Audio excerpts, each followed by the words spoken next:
Welcome to Seniors Decide 2016. I'm Max Richmond, Chair of the Leadership Council of Aging Organizations. We're a coalition of 72 organizations representing the interests and needs of America's seniors, their caregivers, and their families. This is the first and I think the only national forum dedicated to the views of presidential candidates on issues affecting older Americans. First of all, I'd like to thank the organizations that contributed financially to make this forum possible. AARP, Compassion and Choices, and the National Committee to Preserve Social Security and Medicare. Also, I'd like to thank the members of our task force, our LCAO task force, that worked tirelessly. I know because I saw them in the office a lot. To put on this event. And special thanks to Julie Tippins and Alan Lopatton.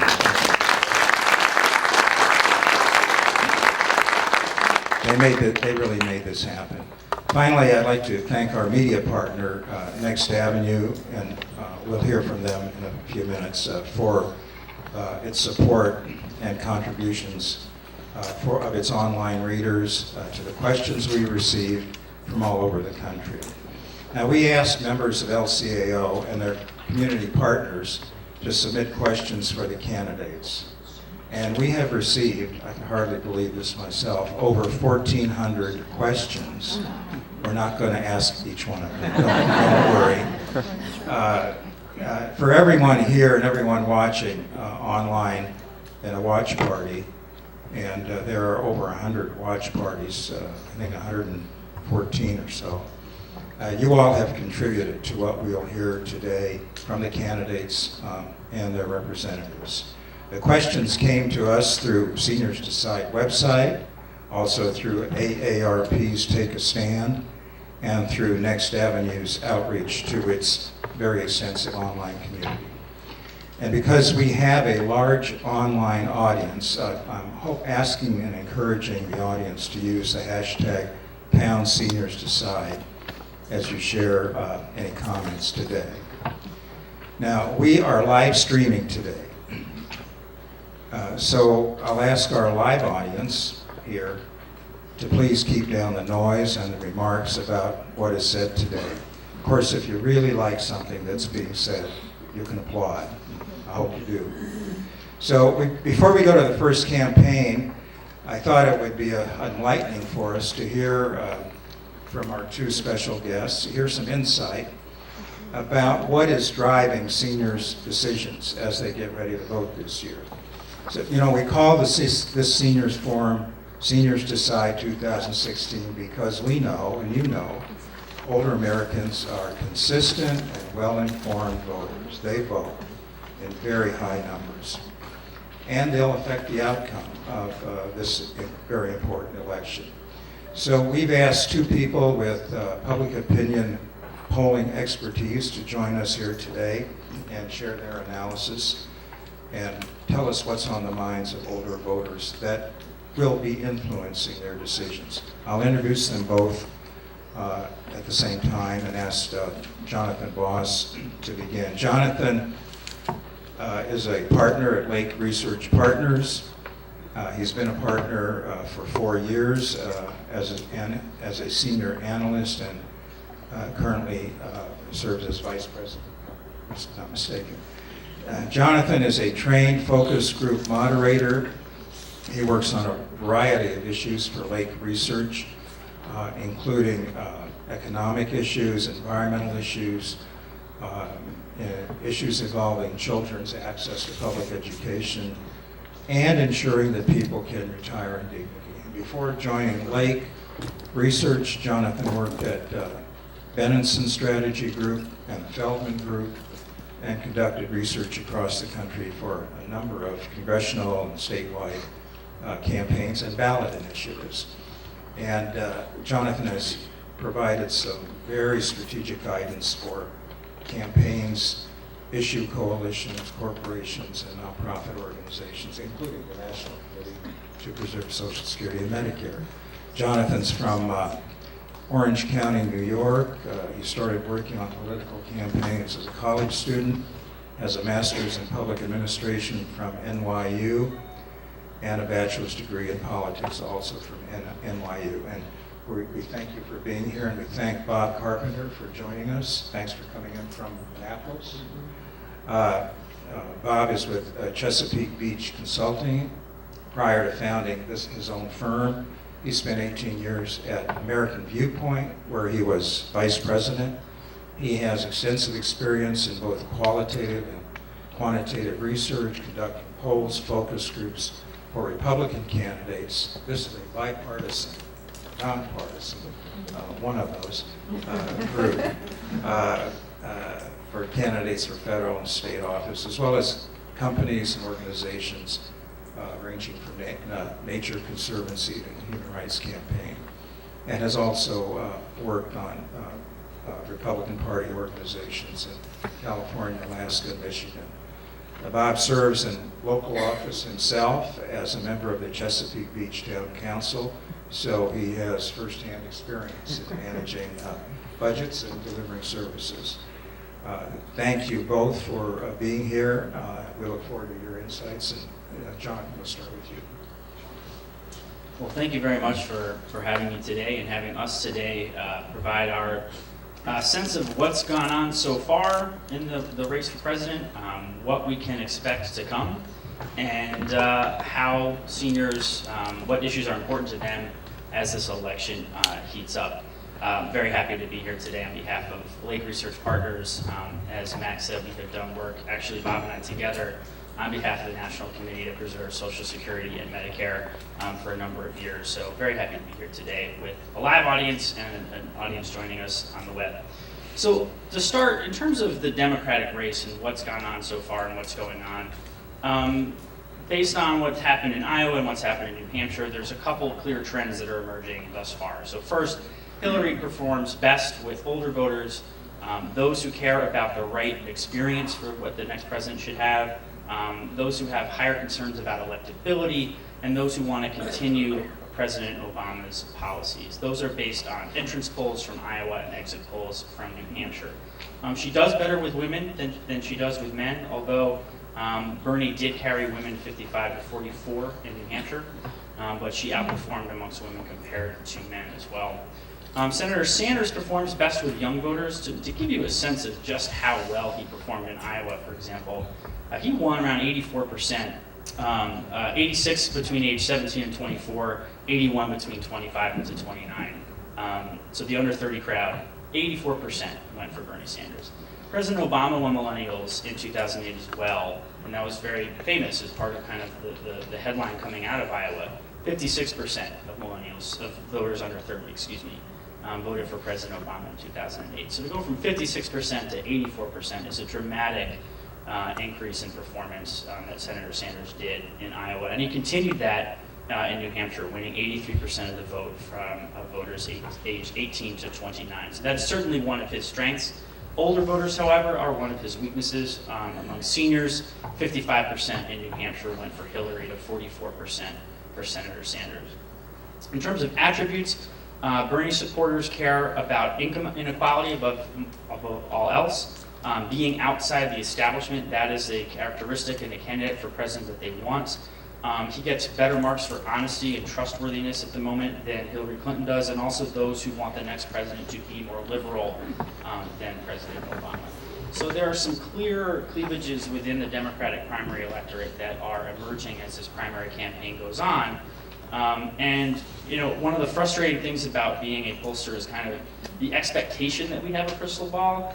I do not pretend to have one. I don't know who wins this nomination, but in terms of looking ahead, right now I think a poll came out this morning or maybe yesterday from CNN that has Secretary Clinton up 48 to 47 in Nevada. I think there was another poll that had them completely tied. So Nevada, which is on Saturday at the moment, for all intents and purposes, is a tie race. The conventional wisdom holds that for Hillary's success, it's South Carolina and Super Tuesday, for two main reasons. One, the African American share of the electorate in South Carolina and in the other Super Tuesday states is much greater than it is or has been in Iowa and New Hampshire. To give you a sense, her favorability among African Americans, 73% favorable, 18% unfavorable. For Senator Sanders, 42% favorable, 35% unfavorable. If you look at the averages of polls right now, she is winning. She has majority support across every state on Super Tuesday, with the exception of Vermont. But things change, as you know. Depending on what happens with Nevada, depending on what happens with South Carolina, momentum will drive the narrative as Super Tuesday approaches. Financially, they are competitive.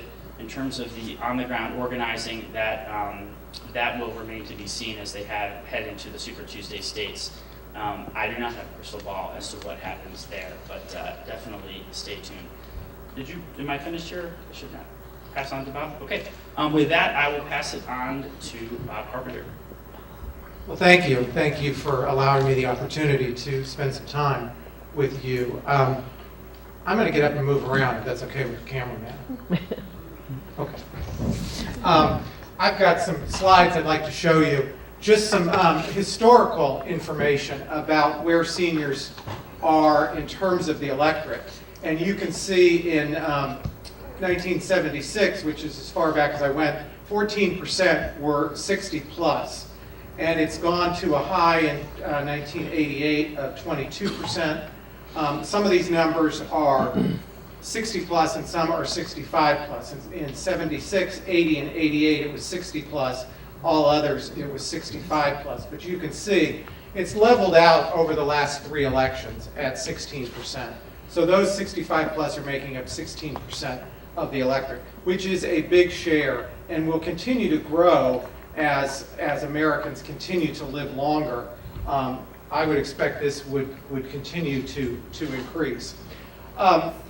So where have seniors been over the last several elections? In 1976, Carter was winning with 50% of the vote. Ford was losing with 48%. But Ford carried seniors 52 to 48%. So seniors in that election trended slightly Republican. In 1980, Reagan was winning 51 to 41 over Carter, with Anderson at 8% and getting 55% of the Republican vote. So the senior coalition continued, actually grew on the Republican side. And then in 1984, when Reagan was winning 59 to 41, truly a landslide, if you will, he was getting 64% of the senior vote. So again, the senior coalition remained on the Republican side, with Vice President Mondale at 36%. Tightened up in 1988 with George H.W. Bush at 51 to Dukakis's 49. Bush was winning 53 to 46 overall. So the senior coalition was beginning to shift a little bit, and completely shifted in 1992, with 50% going for Governor Clinton and 39% going with President Bush. Clinton was winning 43 to 37, with Perot, the wild card, at 19%. In 1996, Clinton maintained the senior coalition 50 to 44, and Gore held it in 2000 with 51 to 47, with Buchanan at less than 1 and Nader at 2. Coalition shifted back in 2004.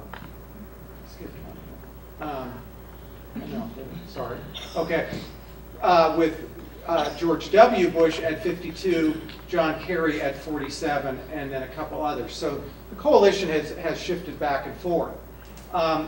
In 2008, it remained on the Republican side, 53 to 45, with actually the numbers being exactly shifted among all voters. But again, McCain was at 53.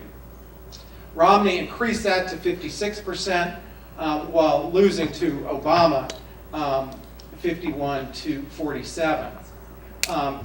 So what happens next? It's hard to say. But I wanted to put up the 2012 platform of the Republican National Committee: saving Medicare for future generations and security for those who need it, ensuring retirement security. So in a document that was Okay. Go ahead. About 60 pages long, 65 pages long. There was mention of both these with subsequent paragraphs following on, but I wanted to highlight these. The Republican Party is committed to saving Medicare and Medicaid, and while no changes should adversely affect any current or near retirees, comprehensive reform should address our society's remarkable medical advances in longevity and allow younger workers the option to create their own investment accounts as supplements to the system. The dreaded word reform. Both sides, every candidate needs to be very, very careful how they use the word reform when it comes to Social Security and Medicare.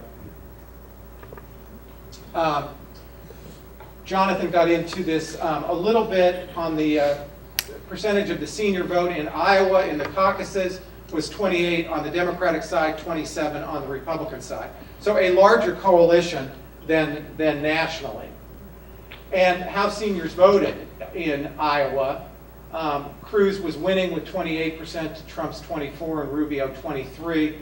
Same basic numbers among seniors, 27, 26, and 22. In Iowa, in New Hampshire, slightly lower numbers, 18% Democrat, 19% Republican, still above the 14% that we saw in 2012 nationally. And how did that break down? Trump at 31, Kasich at 19, Bush at 15, Rubio at 11, and Cruz at 9. Not too different from the numbers among all voters.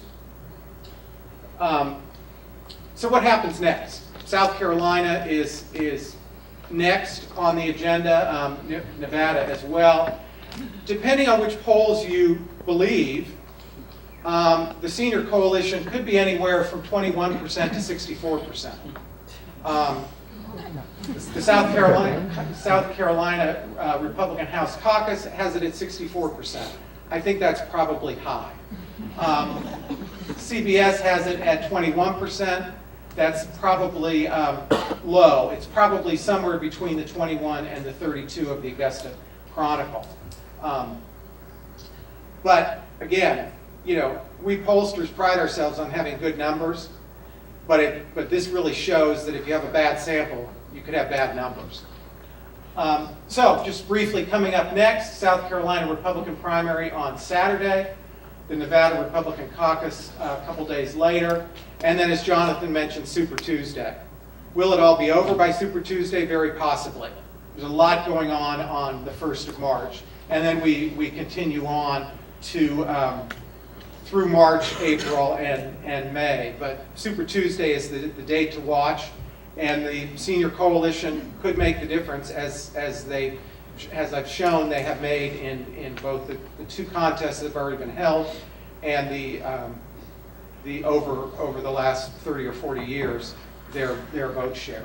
So with that, let me stop there, and I think we both look forward to questions. I wanted Jonathan I don't think he had quite enough time to finish his presentation, so please go ahead. Sure. So I can skip over some of the sense on the Republican side since Bob covered that, and just talk a little bit about the issue environment among seniors out there.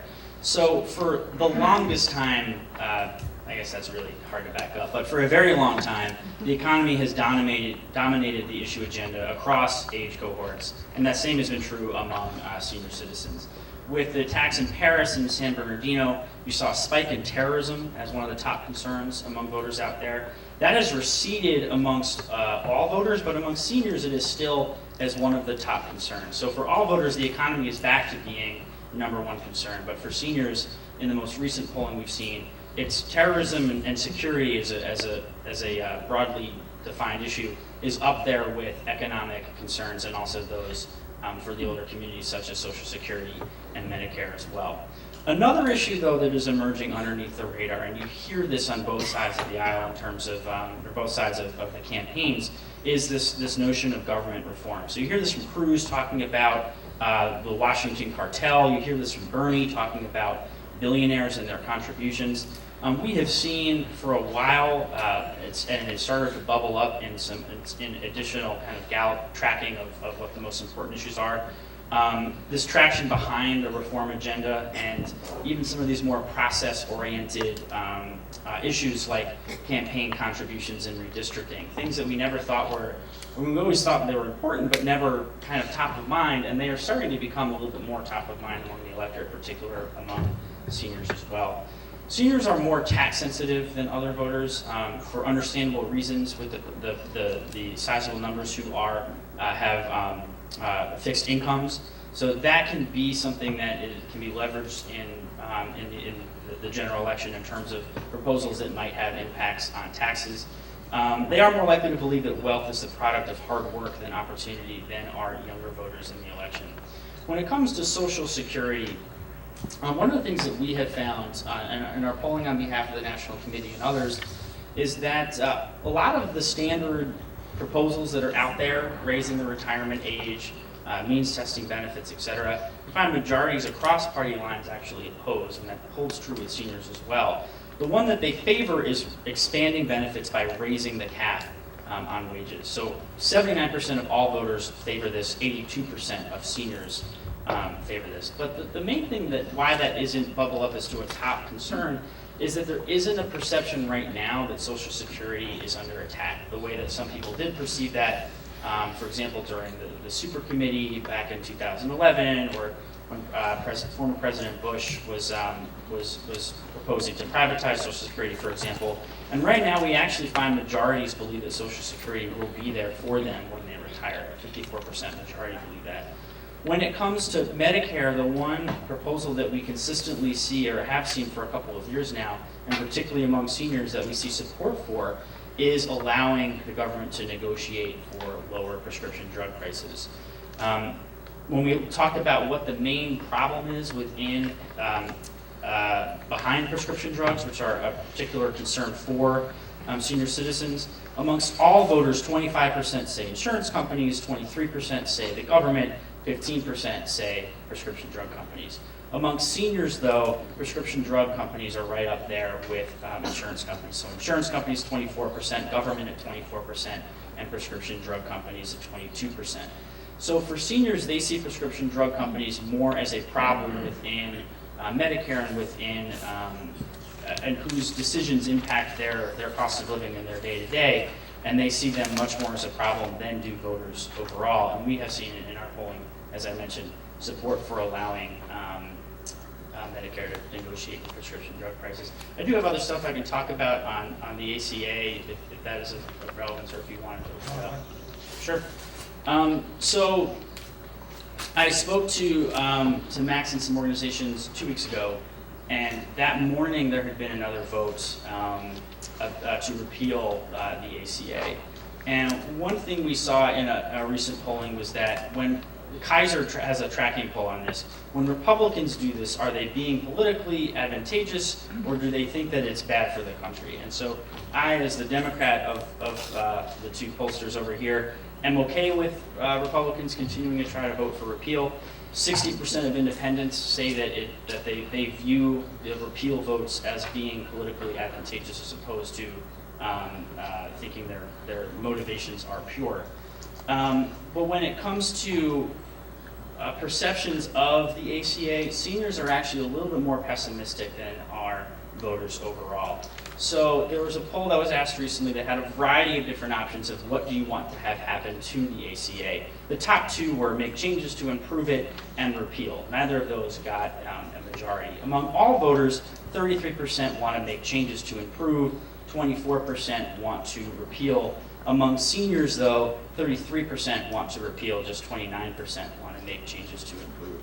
So a lot of that, though, tracks to perceptions on the president. Seniors have lower favorability ratings of the president than do voters overall, and perceptions of the ACA, also known as Obamacare, have been largely wrapped up in perceptions of the president for some time. So the fact that seniors have more negative views of the ACA does not surprise me, given they have more negative views of the president than do other voters. In terms of, there is a narrative out there that the ACA is raising insurance premiums. The Kaiser survey that I mentioned earlier found that among pre-seniors, so between 18 and 64, actually that is not pre-senior, that is everyone but senior.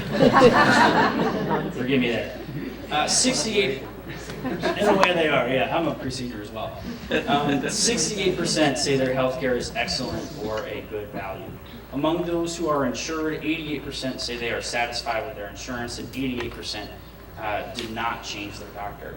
Those same questions among Medicare recipients, so 65 plus, 90% are satisfied with their insurance. So seniors are wildly satisfied with Medicare, but there's a perception that younger voters are not satisfied with the ACA. And while there are certainly anecdotes to that, the public opinion shows that there is satisfaction with their insurance, and folks have not had to change their doctor as others have posited. So I'll pause there. I don't know if you wanted to open it up for questions, or Bob, if you had more. Well, let me ask Bob if he had any other comments to make. Particularly, I'd be interested, and I think many of us would, in if your research shows what the impact of the Affordable Care Act had on some of the congressional races since then, as well as the presidential. Well, I don't have any exact numbers, but I will say that, and to Jonathan's point, voters and seniors are concerned about the economy. And a second tier for voters, a high second tier for seniors is terrorism and security. And that's terrorism and security in their homes, security in their country, security in their neighborhoods. Repealing the Affordable Care Act is not on anybody's radar screen, except about 240 people downtown. And I say that as a Republican, but when the economy is anywhere from 25 to 35% in terms of the most important issue facing the country, repealing the Affordable Care Act is not doing anything to improve or fix the economy. And at some point, voters are going to get fed up with what are we, 75 or 80 attempts. Let's move on. Let's talk about issues that are important to voters. And as I showed, the Senior Coalition is an important coalition in any election. And they're concerned with health care, but they're not concerned with repealing Obamacare or the ACA. In terms of the various candidates, or multitude of candidates on my side of the aisle, I would ask you all to go to their websites and look and see what they're saying about senior issues, what they're saying about the issues that are important to you. Because I looked around a little bit, and with the exception of one or two of the leading candidates, there isn't a senior tab, there isn't an older American tab. There's a lot of information on those websites, but when you're prepping for something like this, you'd like to know where a particular candidate stands. Now, there's a lot of information about where the candidate stands from other organizations, but I'd kind of like to know from the candidate, him or herself.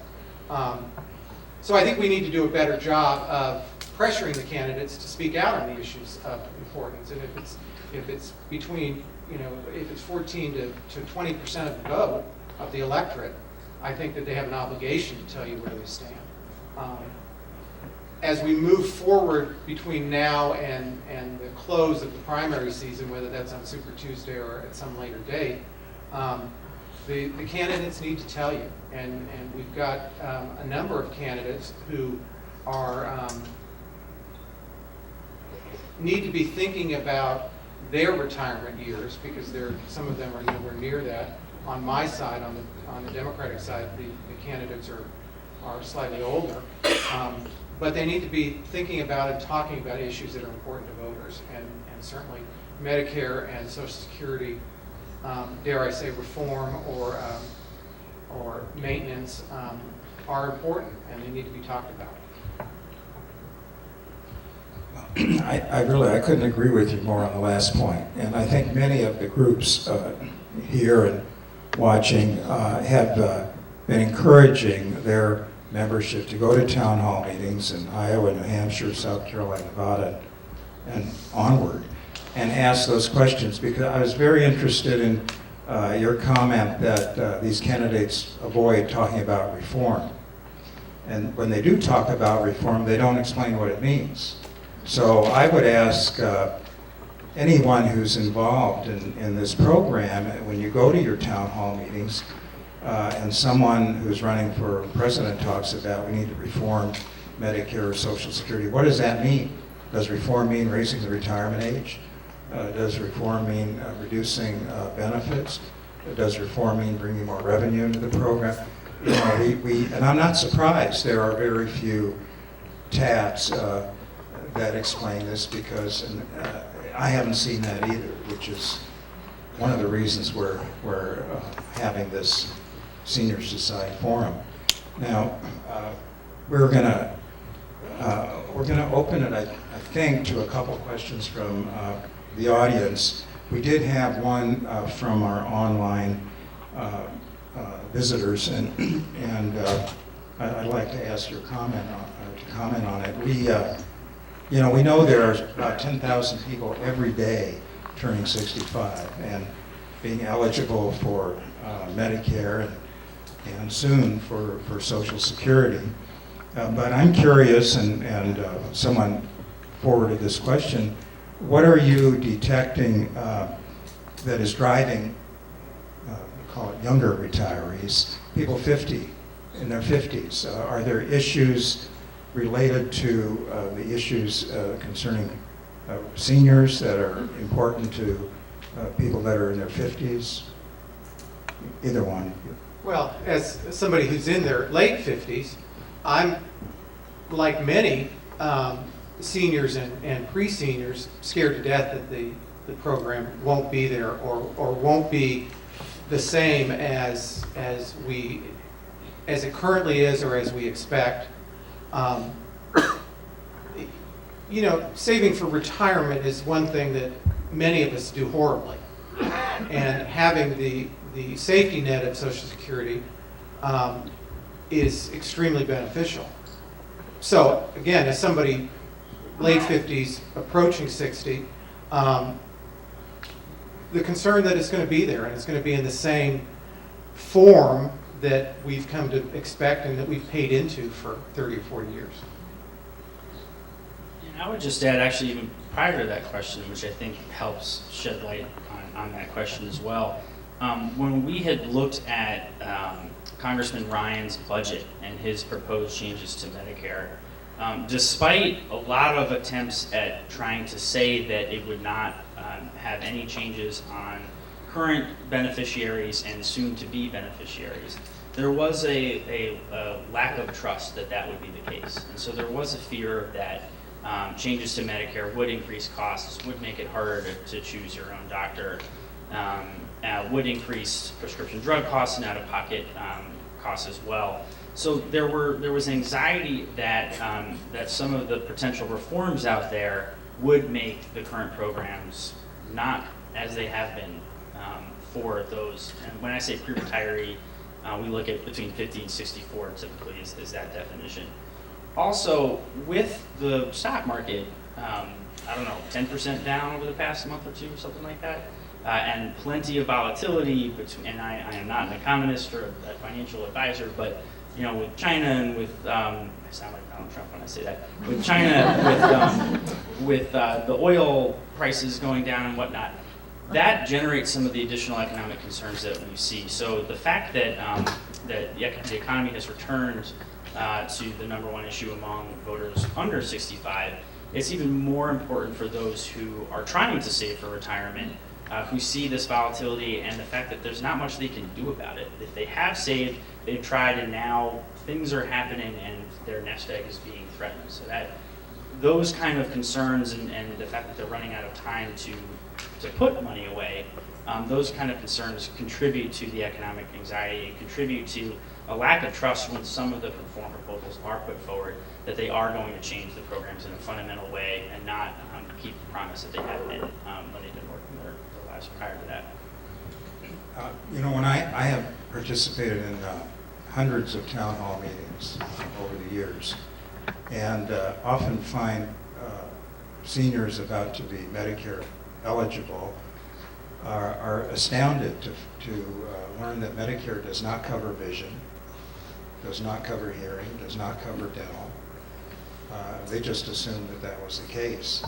And a lot of the groups here are supportive of legislation that would begin to add those benefits. Are you hearing any of that in any of your research? Other healthcare needs of seniors? I have not, no. I mean, we have done some work with those with chronic illnesses and their perceptions of the Affordable Care Act, for example, and not to harp back on the ACA bandwagon, but there are many out there who feel very thankful that pills that used to cost them, or treatments that used to cost them $500 can now cost them $5. So there are those out there who are now have treatment these are not Medicare beneficiaries that are thankful for that, but I have not looked at specifically that with folks on Medicare or seniors. I have not either. I have not seen any of that. I think that one of the reasons that we have, as pollsters or we as focus group moderators may not have asked that question or asked that series of questions is that there's so much else. You know, when you're talking about expanding the cap, or when you're talking about raising the minimum age, or when you're talking about reform, there's so much in that bubble to talk about that you don't necessarily have time to get into the expansion in terms of other health needs. I want to invite the audience, anyone in the audience that has a question, and I'll repeat it so we can make sure. I'll try to repeat it. Go ahead, yes. I'm a former federal employee. I was with the Federal Employees Health Benefits Program for over 40 years into my retirement. Started in 1973, and every year since 1973, my premiums have gone up. I think President Obama was 12 years old in 1973. My question is, how could a system that is designed to pool uninsured people to get them a group rate drive premiums up as it is on the Affordable Care Act? Because that argument doesn't make any sense to me, and nobody ever explains to me how it drives it up.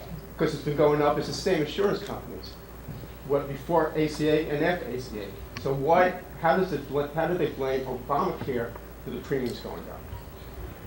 I think we've heard it. I'm not going to. I not being in the comments, I have a hard time answering that. I do not pretend to be a policy wonk. I do think, though, that the blame game as it's been played when it comes to ACA, the Affordable Care Act, is inherently political. And so to what extent is it rooted in reality? That's a very fair question. I think that, we heard from Senator McConnell saying that he was going to, I forget the colorful language that he used, but use the ACA to sink the president to a one-term president. So I don't know the technical answer to your question, but I certainly know, and I'm aware of, as I'm sure others here are as well, that the ACA has been very politicized since it was passed. Well, I'm not an economist either, and nor a healthcare expert. I can tell you, as Jonathan mentioned, the ACA and Obamacare are blamed for everything. The ACA is a little bit like being a locally elected official, as Max indicated I am. The weeds in your lawn are my fault. The weeds in your lawn are the ACA's fault. It's an easy punching bag, and so I think that's the reason that it's blamed for many things. The ACA, in my experience, has benefited a lot of people. I don't run into people that it's harmed. It's actually benefited me as I own my own business. I'm a one-man band, and I would have trouble getting health care without the ACA. Back there? Yes? I'm curious as to whether when you were asking your questions, you asked about entitlements as opposed to Social Security and Medicare, because I see often candidates talking about being in favor of cutting entitlements, but not in favor of cutting Social Security and Medicare, and I wonder how much people understand that when they talk about cutting entitlements, they're talking about Social Security and Medicare. Let me repeat that case if it doesn't go through. The question, I think, is in the polling, do you make a distinction between the terms of Social Security and Medicare and the broader term entitlements? Yeah. We did actually. We explicitly tested that, and I don't remember the numbers off the top of my head. But the good news is majorities of voters across party lines oppose cuts to either when you call it entitlements or when you call it Social Security and Medicare. Support for those programs is stronger, though, when you say Social Security and Medicare. So entitlement has been an attempt to try to undercut support by kind of creating those programs as a handout, entitled as opposed to deserved. And so that has been an intentional term of art for a number of years. And it does do the trick to a certain extent. It erodes support somewhat. But those programs are so strong. Any politician in America today would love to have the approval ratings that Social Security and Medicare have. And so when you call them Social Security and Medicare, they are much more popular than when you call them entitlement programs. But still popular. Yes, please. Can you say a little bit about how sensitive seniors are to prescription drug prices being as high as they are, at least for specialty drugs? Or are they more concerned about the donut hole? Have you done any work in those areas?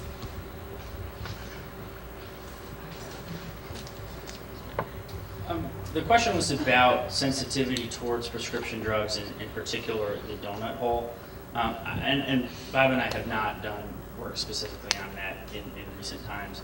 But what I do see in the data that's available out there, regardless of what we've asked, is that there is a greater sensitivity to those costs. So that's when you get these anecdotes of seniors buying drugs from Canada, for example, because when you're on a fixed income and the prices go up, what are you going to do? So I mean, it came clear in the data when we were preparing for this that it is prescription drug companies are they are perceived to be a larger part of the problem among seniors than they are among other voters, and the cost of prescription drugs is of a greater concern for seniors on fixed incomes than it is for other voters as well.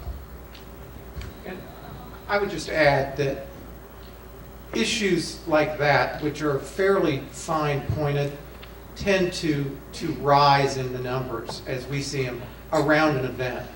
You know, the guy that bought the company, I don't remember his name, and raised the cost 400% or 500%, and now is, you know, a guest of some state or federal institution. We would have seen an increase in numbers in terms of the concern or the unfavorableness around that. Part of the issue that we face is there's so much in the senior realm that when we do a survey for the National Coalition, or we do a survey for AARP or one of the other organizations, or do a survey in general, there's so much to cover that we often can't get as specific as we would like to. Yes, back there. Hi. Medicaid is also such an important part of the mix for older adults, and so many are unaware of the importance it plays in access to long-term services. I'm wondering if Medicaid even shows up as kind of registering in the older voter kind of issue bit when you guys talk to them. A little bit. It is. The question was about Medicaid and whether or not it comes up in the conversation with seniors. And it is popular. It is somewhat confused with Medicare among some folks.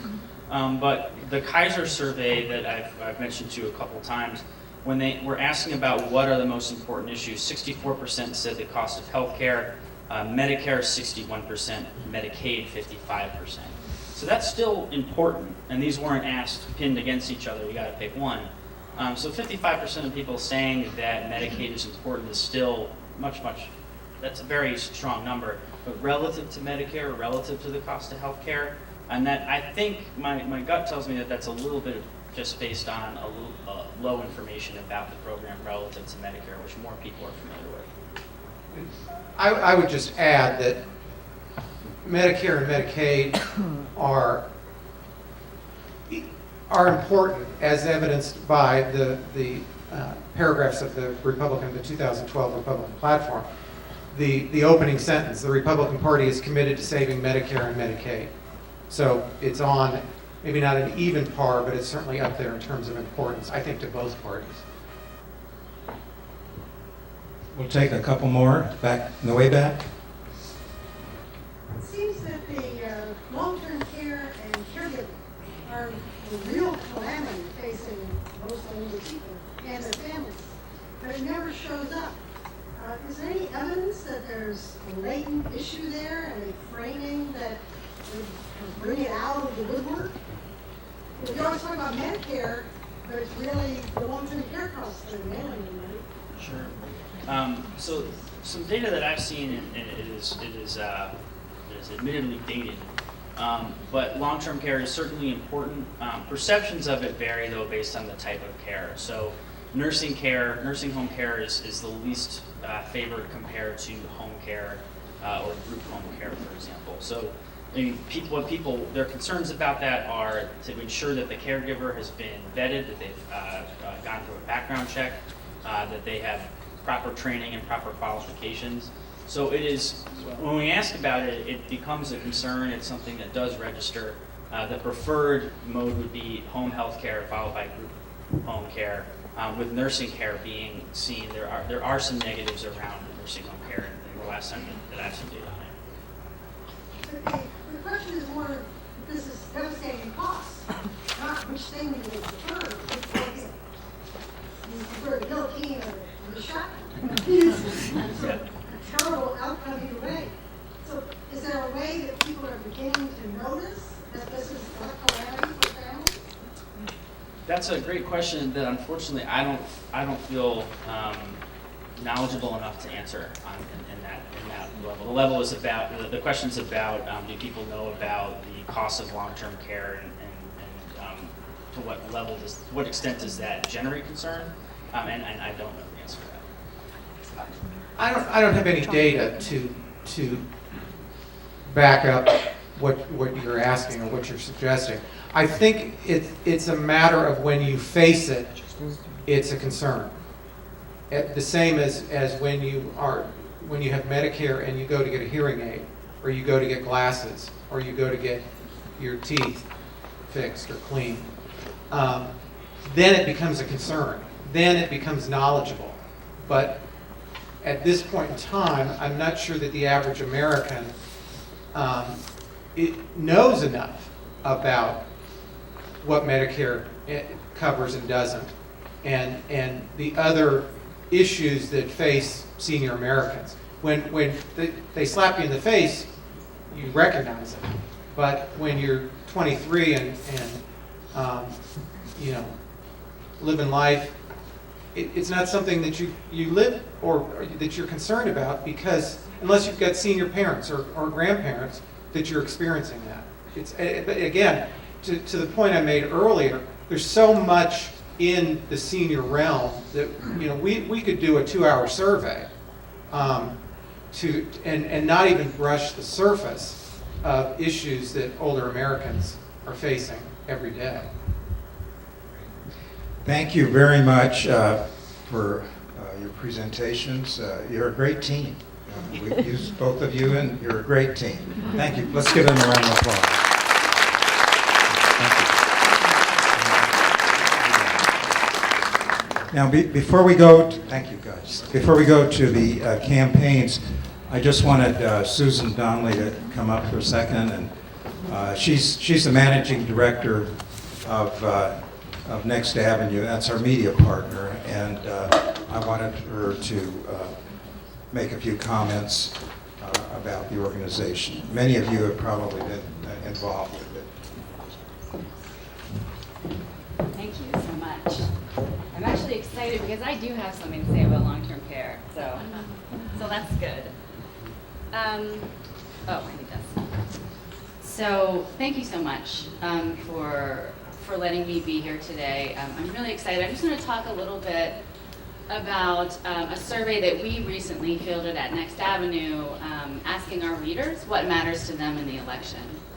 I should first say, for those of you who don't know yet, Next Avenue is the first and only public media website designed to serve the needs of older Americans.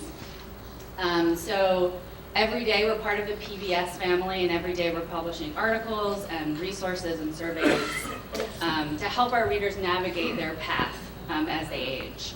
So we've got millions of folks who are part of America's booming older population who are part of our readership. And so, we're really thinking about them on a day-to-day basis. These are the issues that matter to them, the issues that we're talking about, matter to them every day. They're not academic for them, and they're not part of a vague future. They matter right now, and they're going to matter throughout the next administration and beyond. So that's why we took the time with the financial support of the SCAN Foundation to survey our readers. And I'm just going to talk a tiny bit about what we heard from our 3,400 respondents. So first of all, it won't be a surprise, 98% of respondents are planning to vote. So they're seniors and they're engaged. I should also say that Next Avenue readership is slightly younger than the definition of senior we've been using today. They're 54, 65 primarily. We also have some older folks. We also have some younger folks. But so when we asked them if aging issues would be a factor in their voting decisions, they unanimously said that it would. Not unanimous, 67% said that aging issues would be a factor. And 73% told us that they don't think presidential candidates are paying enough attention to the issues that matter to older Americans.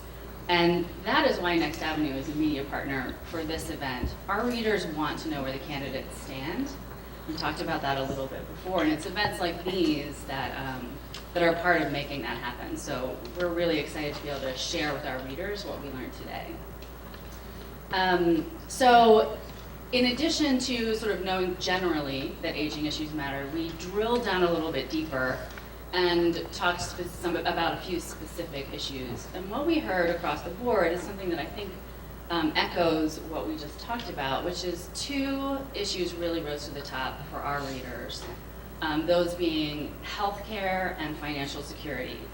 They told us this in several different ways. They were asked to rank issues in terms of what matters most, and also significantly in narrative comments.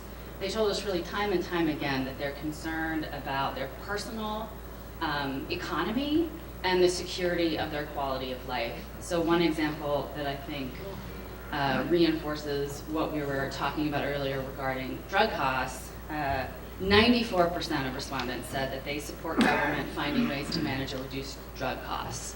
So that's right there at the nexus of healthcare and personal finances. And that thing continued. We think a lot and write a lot about long-term care at Next Avenue. For about a year and a half now, we've been publishing an ongoing special report about long-term care issues. So Next Avenue readers are pretty well informed about these issues, and they do recognize long-term care costs as a significant risk to their personal finances. We did a related survey in October, and about 6,000 respondents told us that a quarter of them were, or only a quarter of them, were confident about their ability to pay for their long-term care needs, and majorities supported policy options to help Americans finance long-term care. So on this survey, we drilled down a bit more, and we found that the majority of respondents supported expanding Medicaid to cover long-term care costs. And they also wanted policies to incentivize personal savings for long-term care costs. So again, the variety of issues we asked them about, healthcare and financial security, really rose to the top. And the last thing I'll say about what we learned from our readers, and I think it may be the most powerful thing we heard, is that they don't want to be thought of as a single-minded, self-interested voting bloc. They told us time and time again when we asked them to back out and think about other issues outside of aging-related issues that matter to them as they'll be making their voting decisions this fall. And aging-related issues came in 5th. It was behind the economy, healthcare, climate change, foreign policy. In narrative comments, they told us other issues that they felt like were more critical. So they do care about aging issues, but not exclusively. And the reason why, they told us, is because they really care deeply about the future and future generations, their kids, their grandkids. They're scared for their futures, and they care about those issues as well. And they don't want to be perceived as just a drain on our country's resources. They think they can be part of the solution. They say that they think we're in this all together. And one reader said, "You can't separate life into neat little packages based on age or any other demographic." And I think as we move into this next part of the forum, it's a great reminder to all of us that there is no single voice of older Americans. Their perspectives are diverse and varied, and I think worthy of consideration with all of that complexity. So in the room, there are handouts with a sort of snapshot of some of our findings. For folks on the live stream, you can go to nextavenue.org. There's tons of information there. And thank you so much for your time.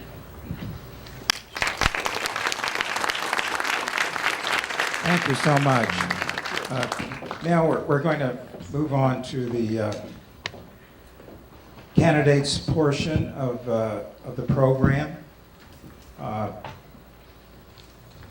Hello, Congressman.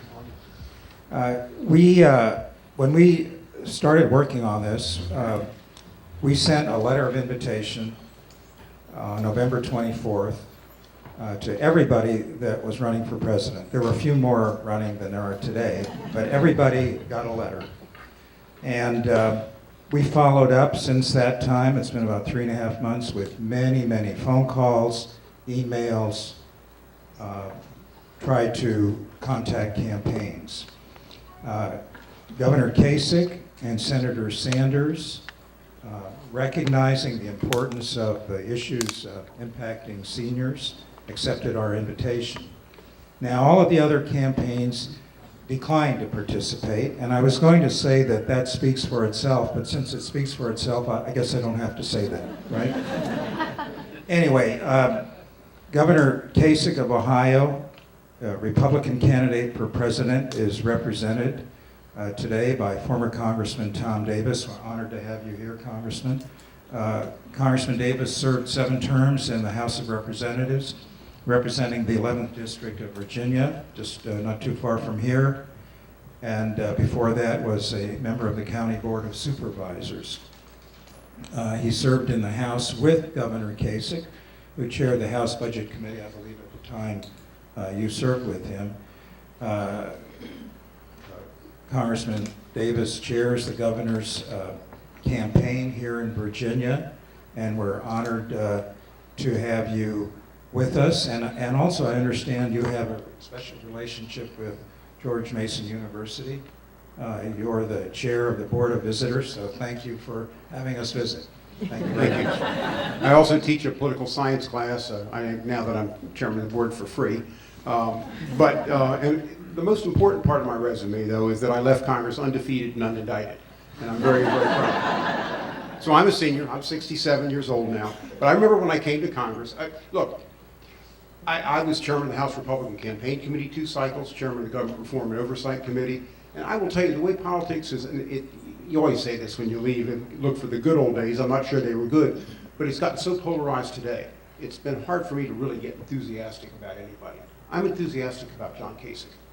When I first came to Congress in 1994, I remember a lot of my advisors say, "Stay away from this guy. He's hard right. He's pushing the envelope," and he did, because he saw what unbalanced budgets were doing to this country.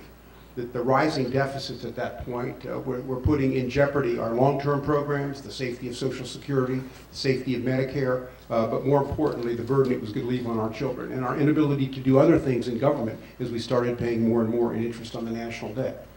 And as chairman of the Budget Committee, John pushed the envelope, but you know what?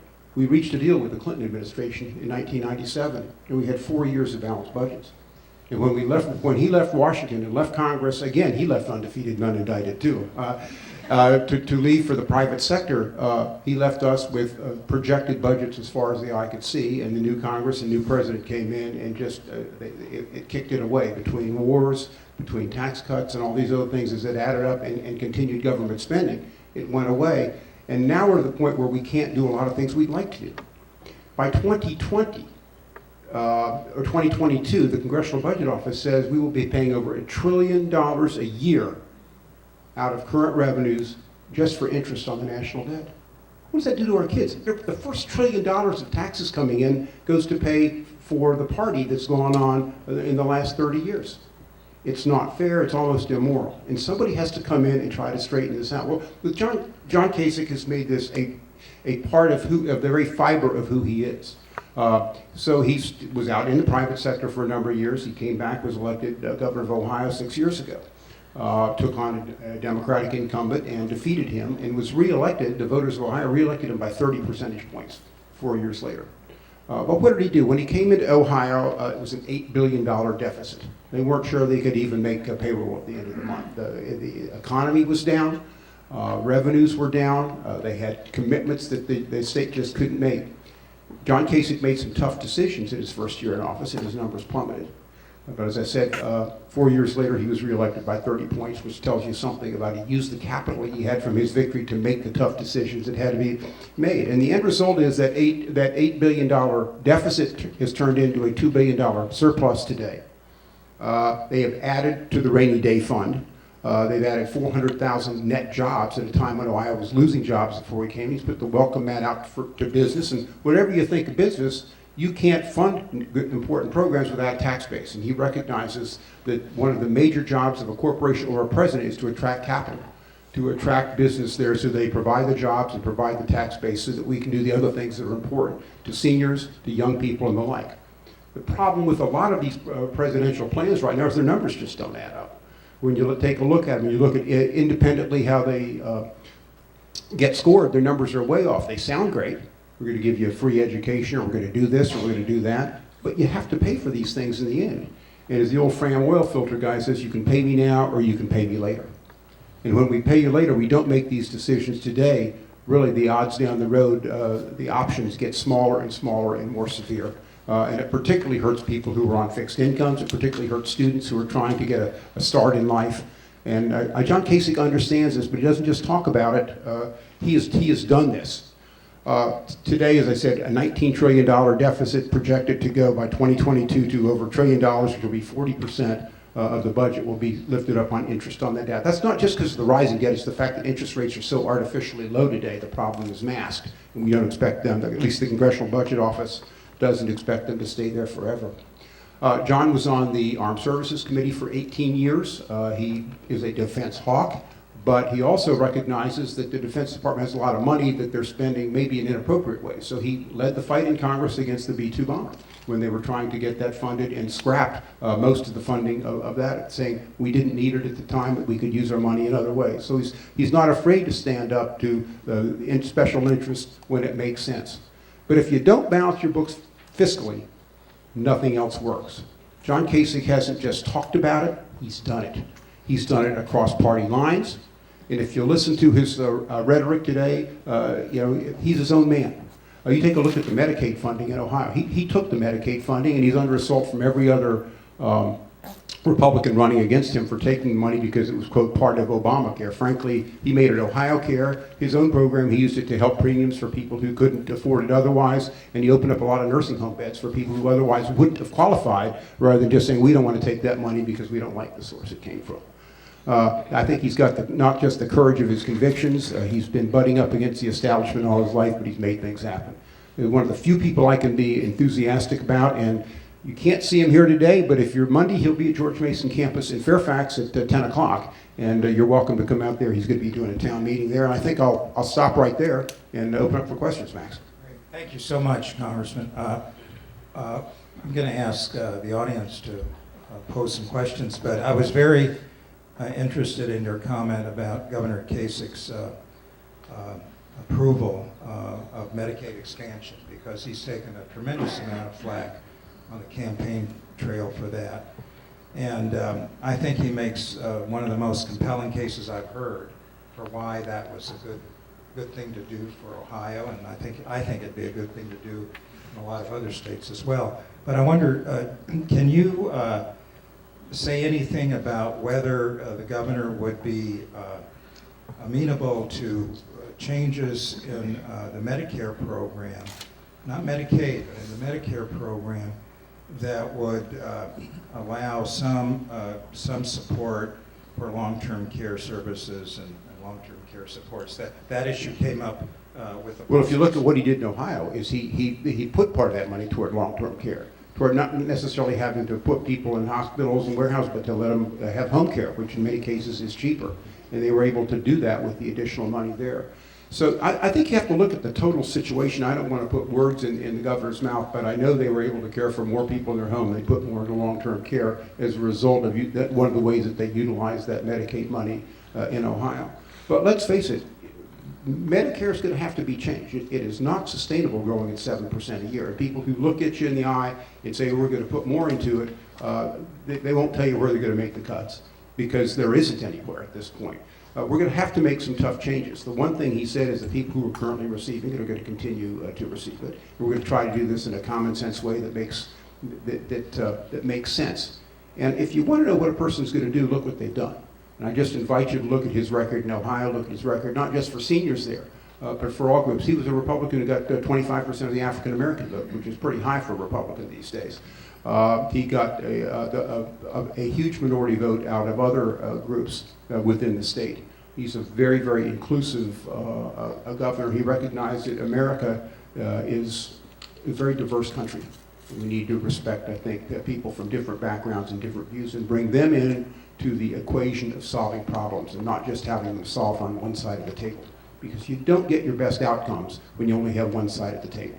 Everybody needs to be a part of this, and I think that's been his decision-making process from the time he worked with Democrats to balance the budget to his time as governor of Ohio.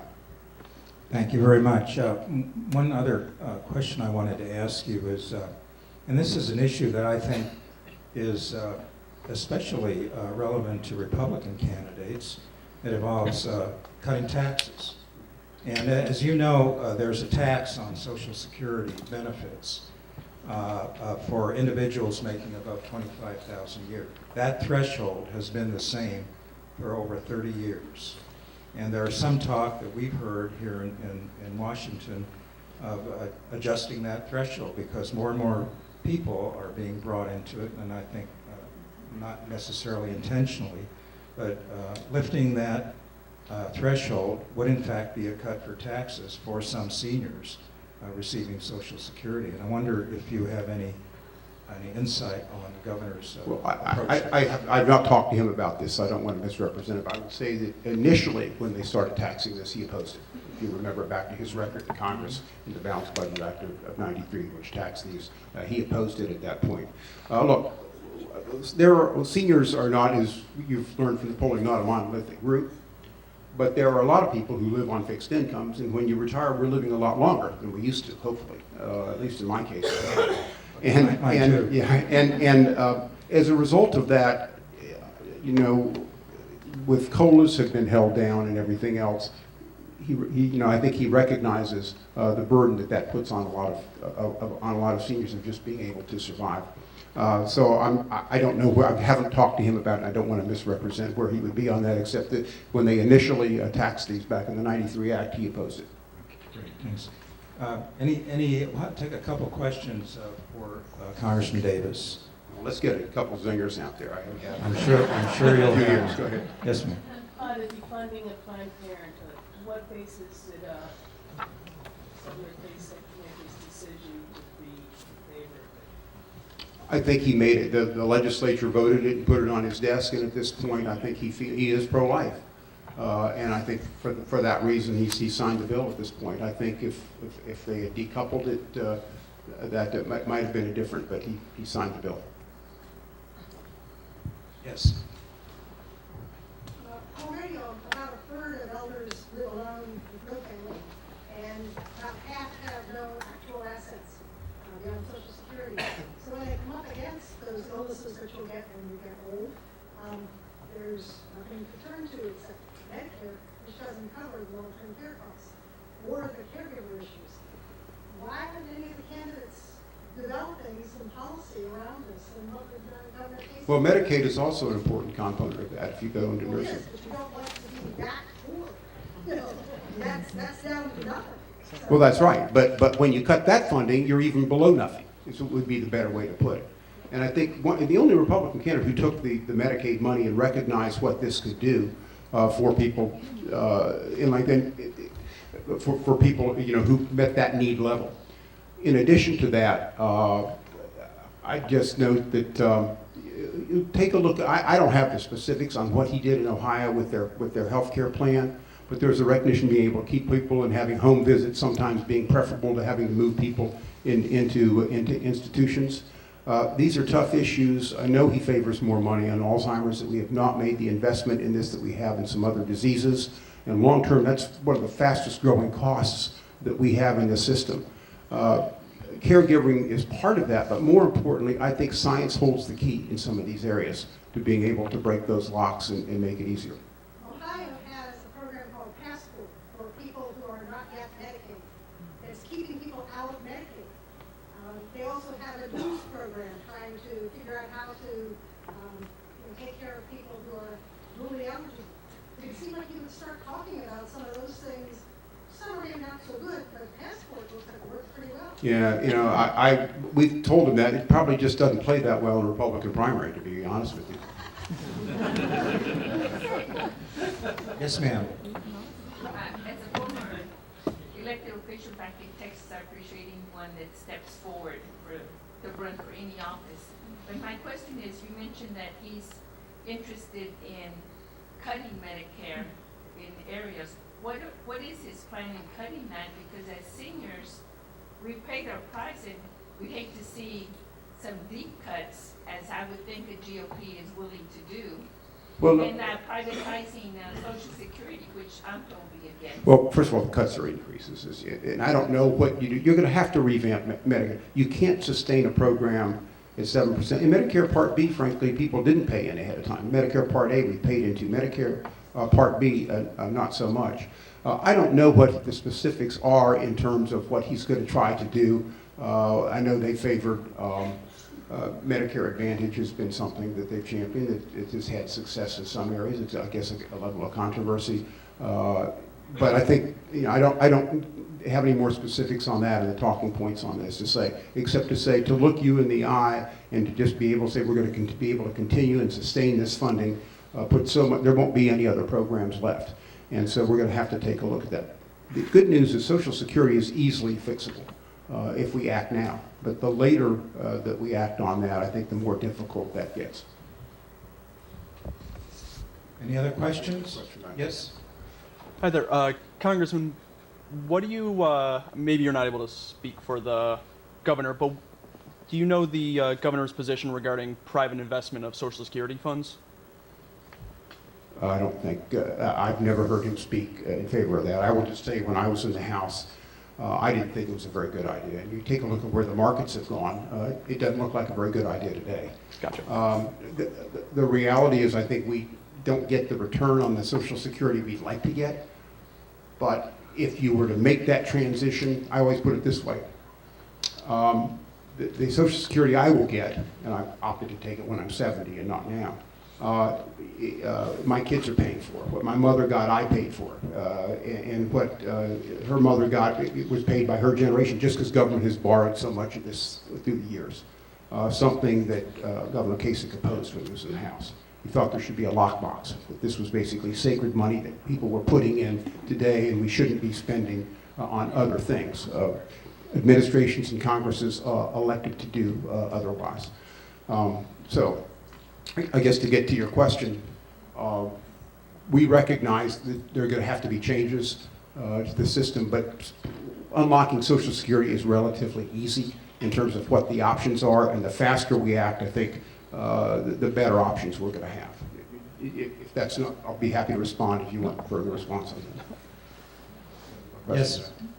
Given a case that seems to offer a little different tone than his competitors, sort of a kinder, gentler tone, how in heaven's name does he expect to garner votes if he doesn't start calling people names? I'm telling you, that's who he is. And I think he's at peace with himself, that you run with who you are, not who people want you to be, or to try to take down the other guy. If you look at his gubernatorial races and everything else, I think there's a big spiritual part to the governor for those of us who know him. And that's just comfortable with who he's being. And this is a rough and tumble world, and I guess it's tough to be that way. But let me just say this, at the end of the day, you don't reach agreements with the other side when you're sitting there undercutting them and calling them names. There has to be a respect for other opinion. Nobody has all the solutions. And in the diversity we have in this country and the different lenses with which different groups view the world, we need a government that's going to be inclusive, that's going to tackle the tough problems instead of kicking them down the road. We have kicked these problems down the road for so long, though, they get tougher and tougher and tougher on energy, on the environment, certainly on the budget issues. Nobody wants to make a tough decision. He has tackled these decisions head on whenever he's been given the keys, but he's done it in an inclusive way because that's the only way you get the good answer. When you do it with one side and you exclude the other side, you get what you have with Obamacare today, where one side stuffs it down the other feels, well, we have to change it and get back. It doesn't work that way in Washington. I think that's who he is, and it's who he's going to continue to be, win or lose. So we'll see what voters say over the long term. But I hope you'll consider him on March 1st here in Virginia, and in what other states are watching as he runs it. You can make a great statement about positive politics with a vote for Governor Kasich, and maybe change the culture of the political climate the way it is today. Thank you. Can I ask you one final question, Congressman? You brought up the issue of the COLA. We were talking about the tax on Social Security. As you know, there's no COLA this year, 2016. There was zero COLA 2010, zero COLA in 2011. And I think a diet cola the year before that. Yes, COLA wars. That's what we're talking about. But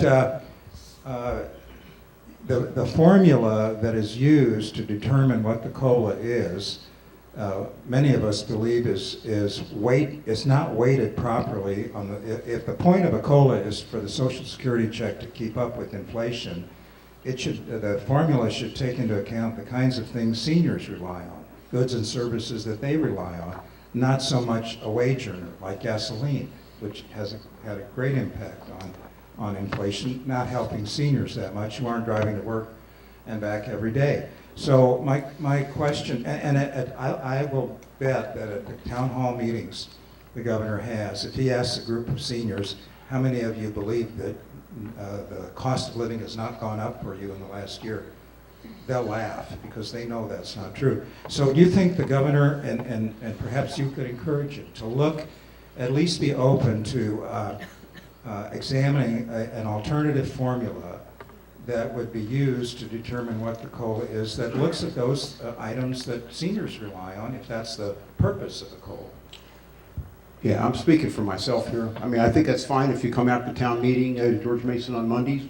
Feel free to ask it. I mean, these meetings are not staged. We let anybody in, and as long as they're not disruptive, they can ask any question they want. And he did over 100 of these meetings in New Hampshire, and he answered any question that came his way. Feel free to do that. But I want to make one point. If you don't have a strong tax base, nothing else works.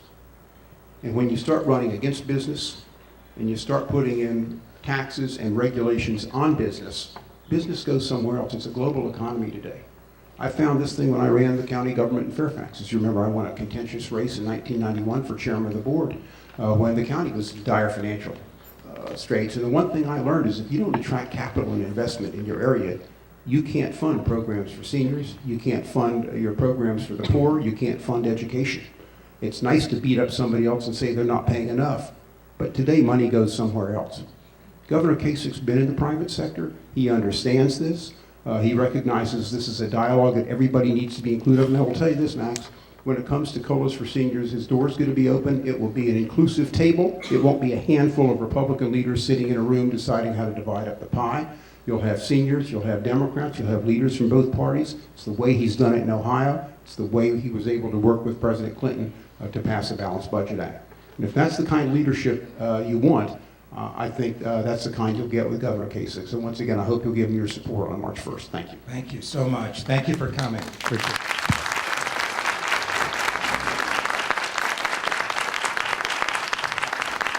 Now, I think we're going to take a 5-minute break. No, we're going to go right ahead. We're not going to break. We're going to get Senator Sanders on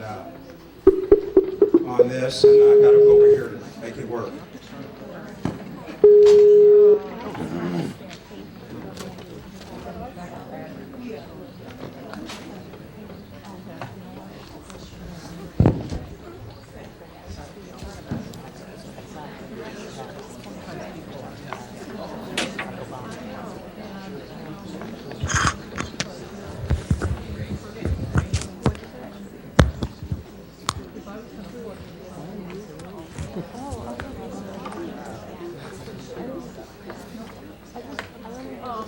Hello, hello? Testing, testing. Talk to me.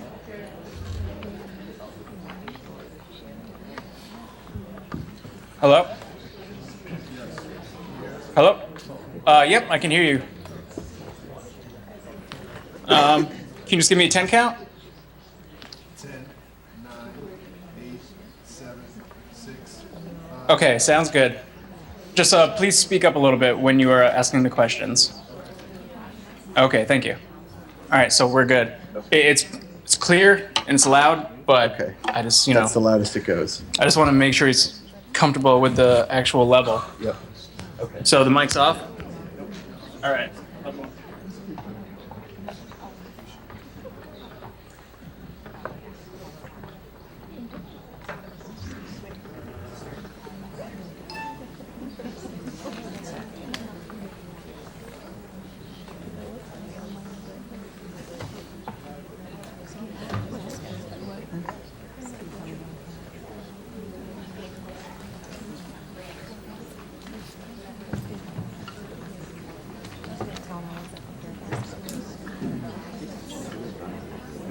Oh, the Jordan one.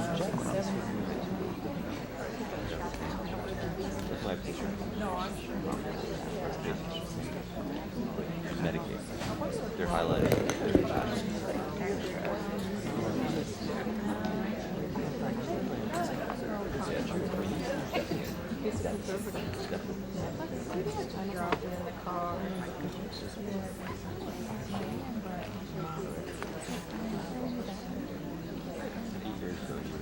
Very conservative.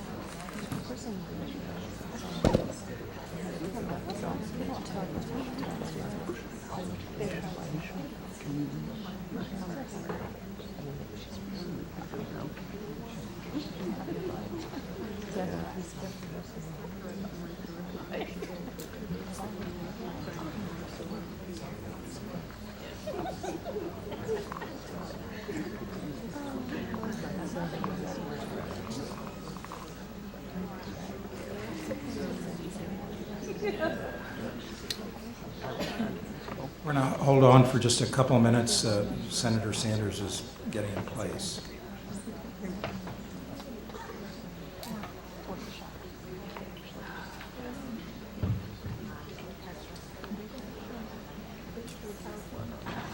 I don't know if you're as amazed as I am that this actually works, but I'm hoping it does. There it is.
Senator Sanders? Mike's up. Hold on a second.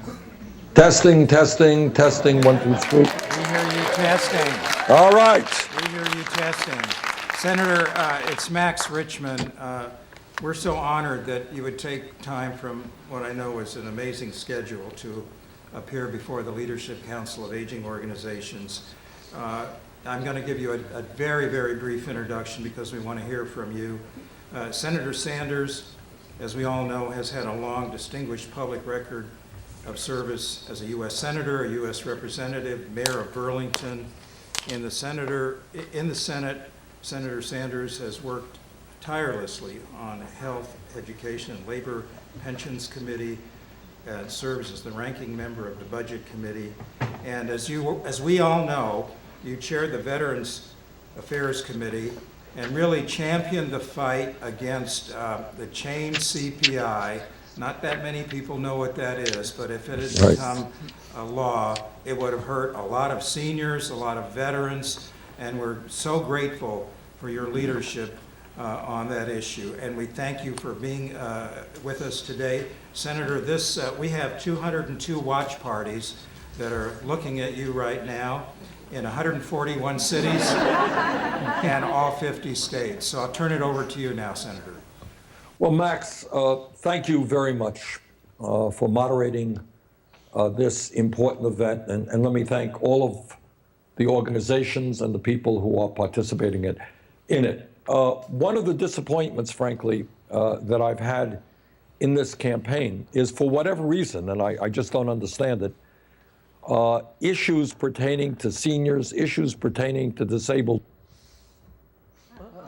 media attention that they should.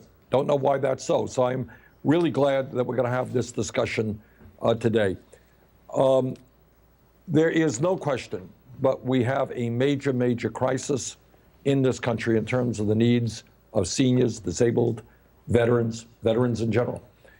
And the facts are that for older workers, quite incredibly, and part of the disappearance of the American middle class, what we're seeing is that over half of older workers, 55 or older, they have zero savings for their retirement.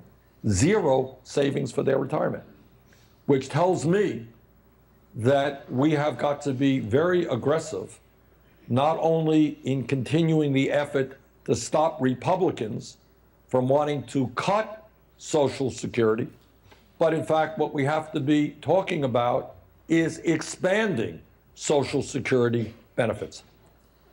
As you mentioned, I was chairman of the Senate Committee on Veterans Affairs, and in that capacity, working with veterans organizations and senior organizations, we came together to say, no, we're not going to have a chain CPI, which is the most absurd idea that I've ever heard of, based on the concept, if you can believe it, that the COLAs, cost of living adjustments, that seniors are getting are too generous. And whenever I say this at a public meeting, people burst out laughing. And they say, how could it be too generous when we're getting zero increases? So our job right now is to continue the fight against cuts coming from Wall Street, coming from Republicans and a few Democrats, and say, wait a minute, when you have millions of seniors and disabled vets trying to survive on $11,000, $12,000, $13,000 a year Social Security. We're not going to talk about cuts. We're going to expand benefits. Because the truth is, you can't make it on $12,000 or $13,000 a year. So I am proud to have formed a caucus in the Senate, Defending Social Security Caucus, which has been in the forefront in the struggle against cuts and now moving toward expansion. Now, in terms of Social Security, as Max, as you know, we have introduced legislation, which is pretty simple. It is legislation that is supported by many senior organizations, which says that if we lift the cap on taxable income, which is now at $118,000, and you move it up to $250,000, and you say anybody above $250,000 or more is going to have to pay the same percentage of their income in Social Security taxes as people making $50,000 a year. So if you lift that cap, what you can accomplish is a number of things. Number one, you can extend the life of Social Security, which is now 19 years, full benefits, to 58 years. 58 years. Number two, you can expand benefits by $1,300 a year for folks who are trying to get by on $16,000 a year or less. So we expand benefits, especially for lower income seniors, extend the life of Social Security for 58 years. What our legislation also does is something that I've been working on for a very long time, going back to when I was in the House, is say that the way we determine COLAs for Social Security is really unfair. We have one breadbasket which applies to 18-year-old kids as well as 90-year-olds in terms of their purchasing practices. And that's crazy because older people disproportionately spend money on healthcare, prescription drugs, basic needs. You know, 20-year-olds are out buying electronics, they're out buying flat screen TVs. Those prices actually have gone down. Prescription drug costs have gone way, way up. So what we need is a segregated index to determine what seniors are spending. And when you do that, my strong guess is that there will be higher COLAs for seniors, which is in fact what is right and what they need.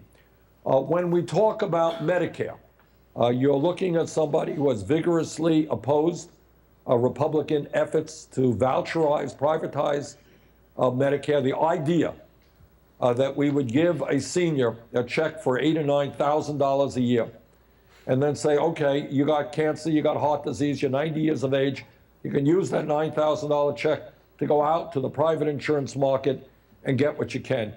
Well, when you're 90 years of age and you're dealing with heart disease, you're not going to get very much. Everybody knows that. It is a disastrous idea. In fact, my view is not only should we not privatize Social Security, but what we should be doing, privatizing Medicare or Social Security, what we should be doing with Medicare is expanding it and allow the United States to join the rest of the industrialized world and provide Medicare for all, a single-payer system. So we need improvements in Medicare, no question about it.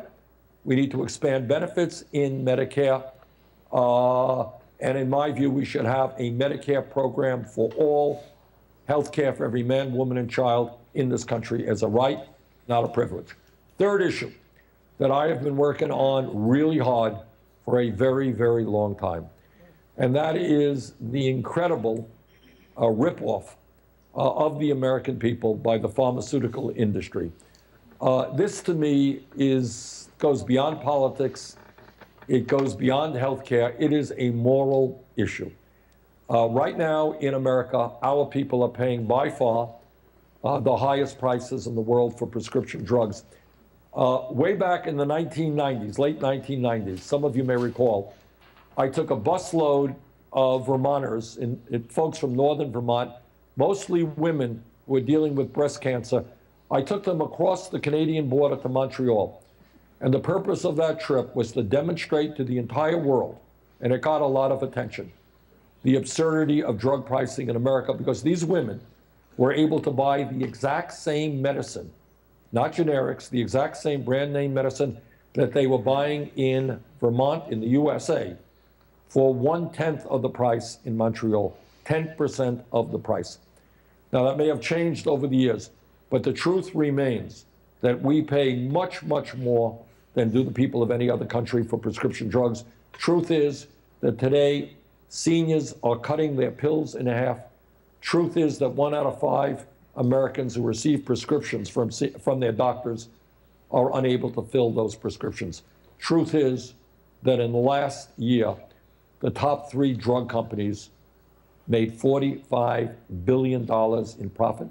And because of the power of the drug industry, the pharmaceutical industry, they can do anything they want.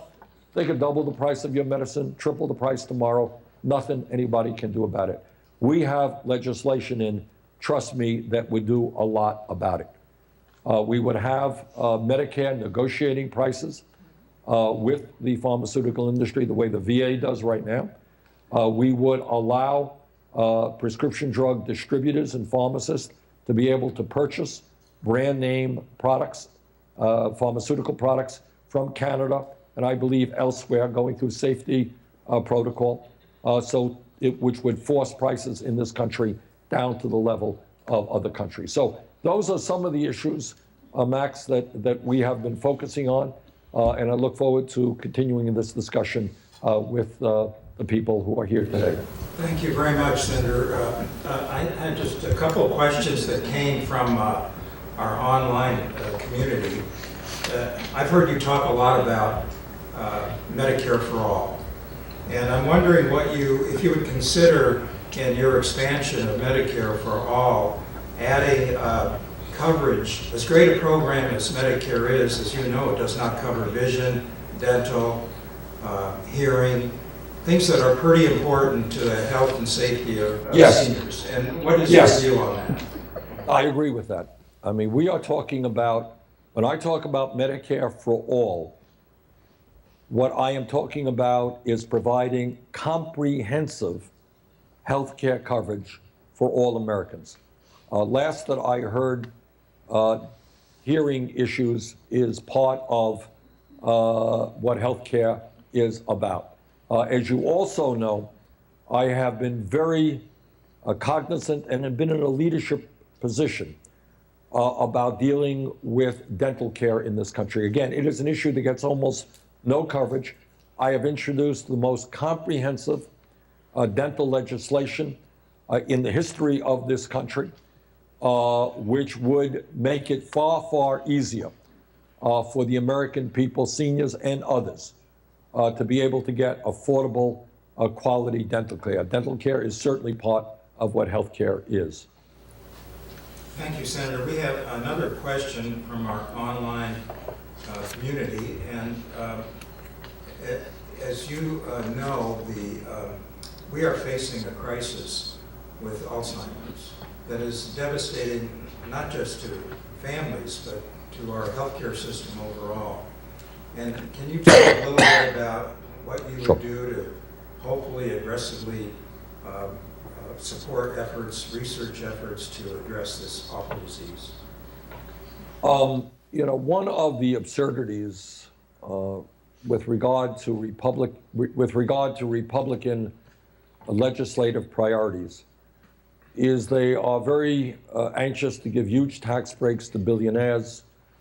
They see no end in the need to increase funding for defense or go to war here or there or the other place.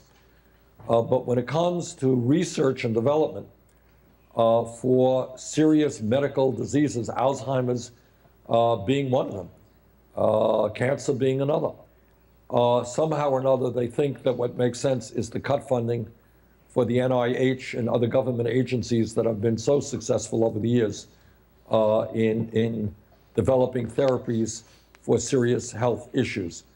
Look, in terms of Alzheimer's, not only are you right in saying this is a terrible, terrible disease in terms of what it does to the individual, but it is also a terrible disease in what it does to the families.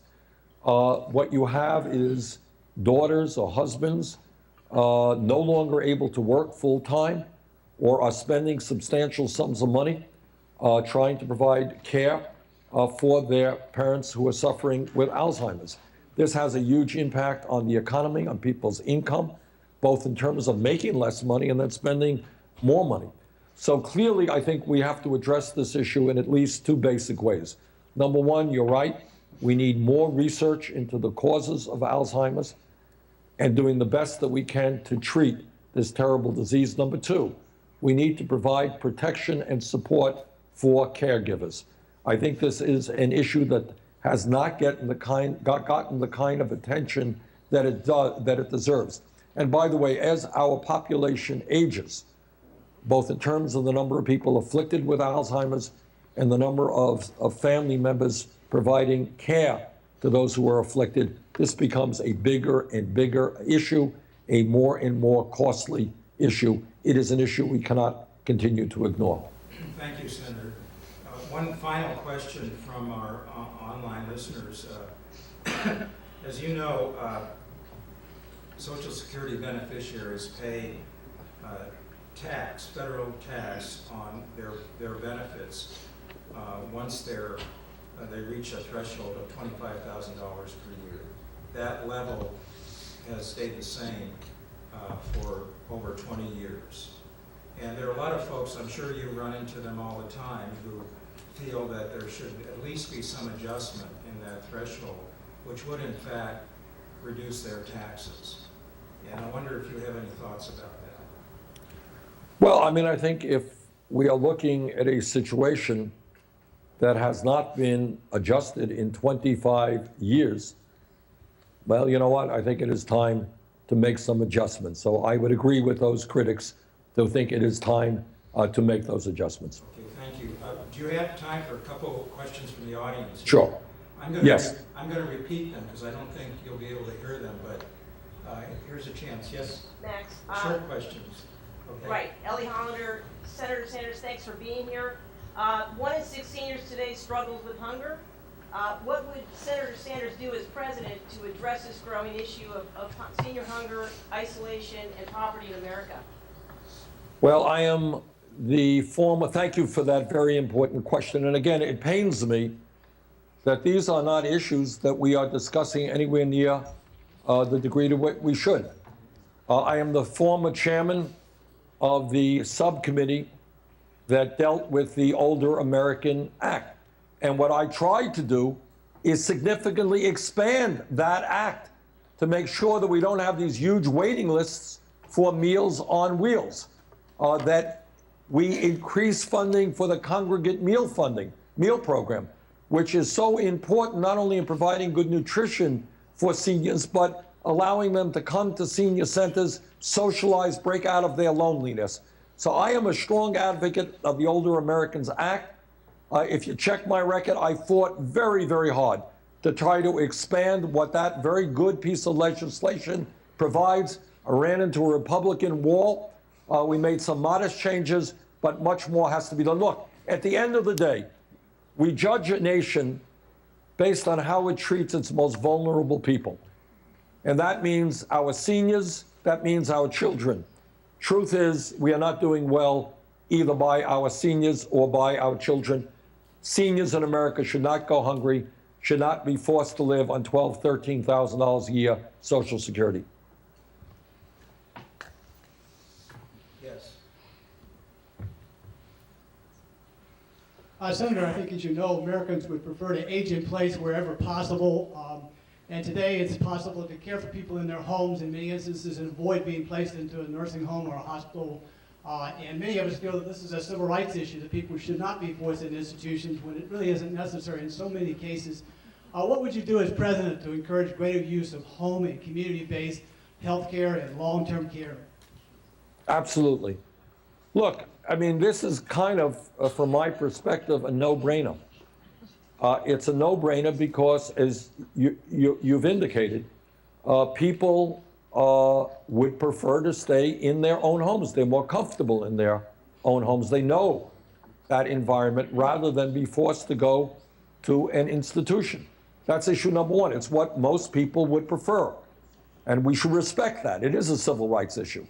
Number two, as I understand it, it is a lot cheaper to provide caregiving in somebody's home than to institutionalize that person.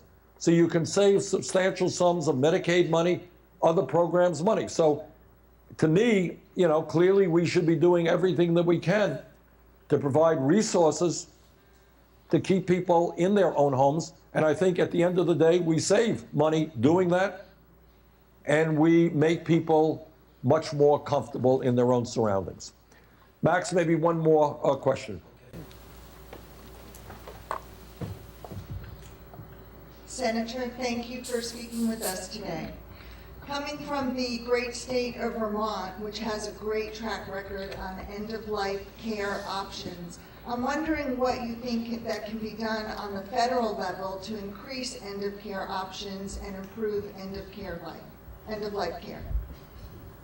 Well, I am proud of how Vermont is a leader, frankly, in a number of areas, including end-of-life care. You know, this is a very emotional issue, obviously, and we have got to be extremely careful about how those decisions are made. And I know the concerns of people who oppose this, but you know, I think if a human being is in a situation where they are going to see their life end in a short period of time, where they are suffering, where they choose no longer to be alive, I think they have the right to make that decision for themselves. And I think that's true, not just in Vermont, obviously, but all across the country.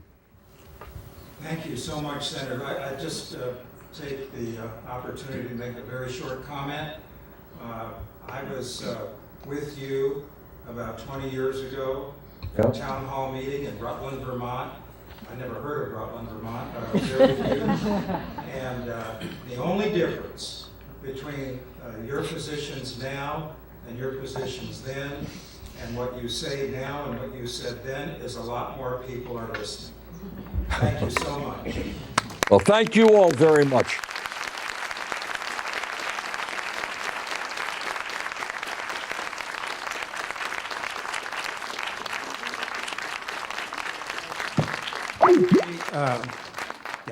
Thank you all. We're going to wrap this up. I just wanted to once again thank I think the sound cut out, Julie tells me, so I want to make sure the sponsors that helped us make this possible, AARP, Compassion and Choices, and the National Committee to Preserve Social Security and Medicare were acknowledged. And I also want to make sure that all of you, I wanted to thank all of you for all of the questions that were sent in, and the people that are here.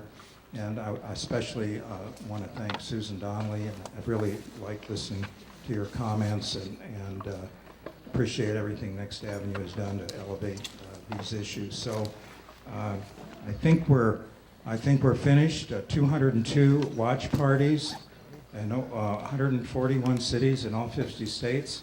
I'm pretty impressed. I hope you are. Thank you all so much.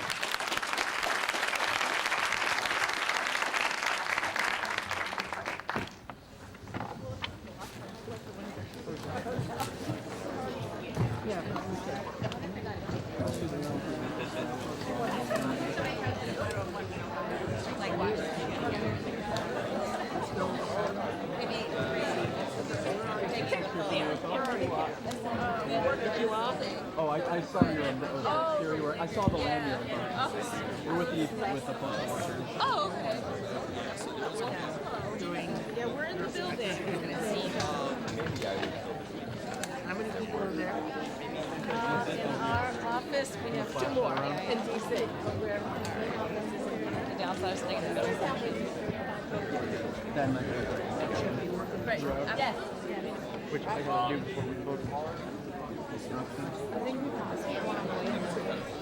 I assume they have these things here. Hello. Very well. Hello. Very.